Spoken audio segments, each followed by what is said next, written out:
very well groomed. What's involved? What do you have to do? Basically starts out with like they get a lot of washing done, like all nice and clean, and then I go at them with sets of clippers with all different types of length blades on them, just to try and highlight their good points, like the animals that are for sale here today. A lot of the farmers' pride and joy, so they're bringing their best animals out to sell. So it's sort of my job just to make them look as pretty as possible by giving them haircuts and things like that. Why do you clip them so close to the skin? With dairy cows compared to beef cows, like dairy cows, they don't put on so much weight or muscle. A lot of their energy goes into making milk, so we clip them nice and short just to show off their bone quality, like the angles that they have with their bone, the levelness they have to their spine. It's just to realistically highlight their dairiness realistically. And you give them a mohawk right down the centre of the back? Yeah, we give them a mohawk. In dairy terminology, it's called a top line. So basically the point of that is to level them out so it's nice and straight from a distance. And it just makes them a little more eye-appealing. And I've been lucky, the hair here in New Zealand has been really good to work with and wanted to stand up nice and easy. And you do the tail with a tassel at the bottom? Yeah, we like to fluff the tail right up. It just sort of adds a little more appeal, makes them look a little more fancy and a little more stylish. Now these are Holstein Friesians. Is it the same for all? So when I'm clipping different cows, I pretty much clip them the same. Maybe like these are for sale and it's a little cold here or coming into colder times, so I haven't clipped them as short as I would for a show, but for the sale, like that's sort of the standard length we like to clip them with what's called a 502 blade.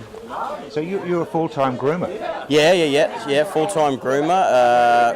It's called a cattle fitter. I've been lucky enough to come across to New Zealand now. I think this is my 6th time, mostly in the North Island, first time in the South Island, but enjoying it a lot. And I've also been lucky enough to go to North America once or twice, and then going back there again for 2 months this year for a couple of big shows. So how does a young person get involved with doing what you're doing?